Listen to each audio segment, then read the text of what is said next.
Here with the head coach of the Rockford IceHogs, Andrew Sorensen, after the 4-3 overtime win against Chicago. Coach, a gutsy comeback from you guys. What was your kind of final thoughts from this game? You know, scoring obviously twice in that third and then getting the OT winner.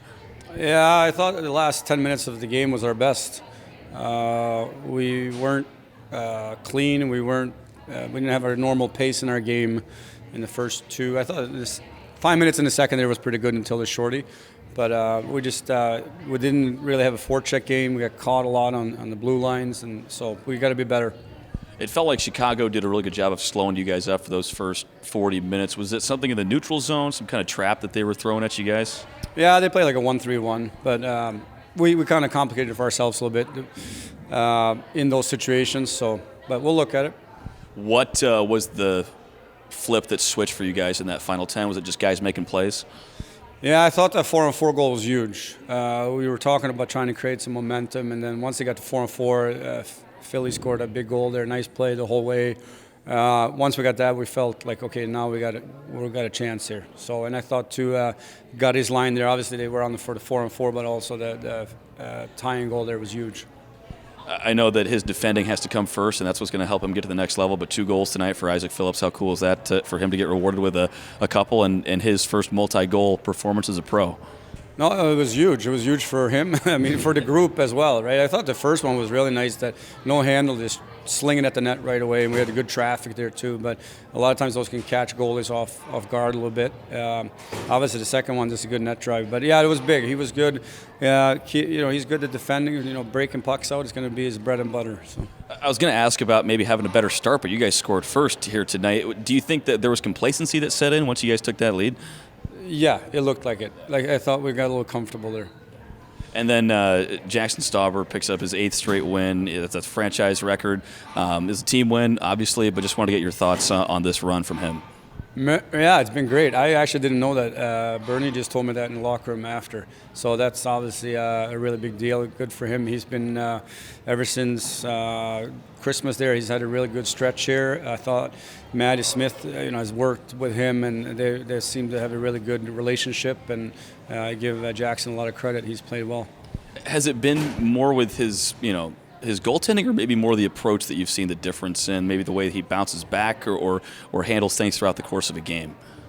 I think a little bit of both. I think the technical part of it, but also his mindset. He's battling hard in net. He's finding loose pucks. He's tracking pucks well. And, yeah, I mean, that save with 30 seconds left was huge. Thanks, Coach. Thanks. Here with Brett Seney after the 4-3 overtime win against Chicago, and scenes just kind of take us through the third period and the overtime. We can forget about the first two, but you guys seem to turn it on there after that 4-on-4 goal. Yeah, I think we had a shift in kind of late in the second where we were, playing our usual way and kind of playing on our toes and playing in their end. So I think that kind of got our line going to go into third. And I think as a team, it was just a mentality thing. I think for the first 40, we're kind of on our heels, letting them kind of dictate the pace. And I think in the third period, when we started not chasing the game, but started pressing a bit and kind of getting back to our game where we're on the forecheck hard and we're creating turnovers. And it's it wasn't the prettiest game, but we got the job done. So we'll just take the good from it, I guess.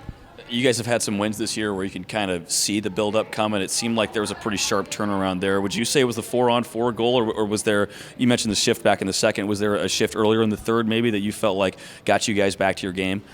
Yeah, I think, late in the second I felt we got a little momentum kind of going into that third, and we talked as a group like, when you're winning, it's easy to never feel like you're out of it. And for them, I'm sure it's tough when the season's going the way it's going for them. It's when you smell blood, you can jump on them. And like you said, I think that 4-on-4 goal kind of got us believing that we can be in the game. And then, I think it's sometimes just putting pucks on net and getting guys there.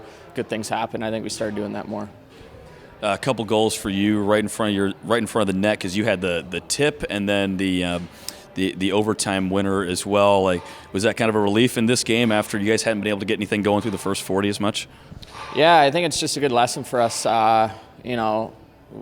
We didn't play the way we wanted to play for the first 40, but we found a way to get back into it, and then got ourselves that first point to get in overtime, and then obviously getting the win was huge. So, it's those type of games where, you're not at your best, you don't have your A game, but, maybe a B minus game can get the job done too.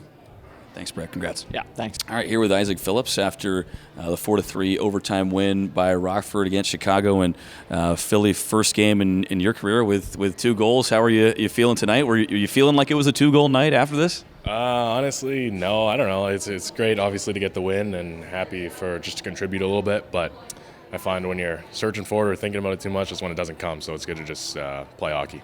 I know you've been worried about your defensive game and focused on that really first and foremost, but how good does it feel to get rewarded with a couple here and be such a big part, an integral part of a 4-3 win here when you guys need points? Yeah, it feels great. I mean, that's a big win. I mean, we're chasing down second place. We want to be in Grand Rapids spot, so it's good momentum for us going into the game on Saturday. Tonight, I know it wasn't the prettiest first 40 minutes between you guys and Chicago. Was there a frustration that was settling in? Do you guys feel like you were trying to do too much maybe in that second period when they scored a couple? Yeah, a little bit just like missed assignments, a little bit sleepy, a little bit sloppy, stuff we addressed, but no need to stray from our game plan, just kind of harp on it a little bit and then get everyone's butt in gear, and that's what we did in the third period. You've been with this team and with this organization for a few years now, but what are you seeing about this group, especially with the way that you guys can win when you don't maybe have your A-plus game? Yeah, I mean, the way our lineup is shaping up now, it's really deep. Some guys are out that, it's just a numbers game now, so it's everyone's fighting to kind of stay in the lineup, because if you don't play your best, then there's another guy waiting to play.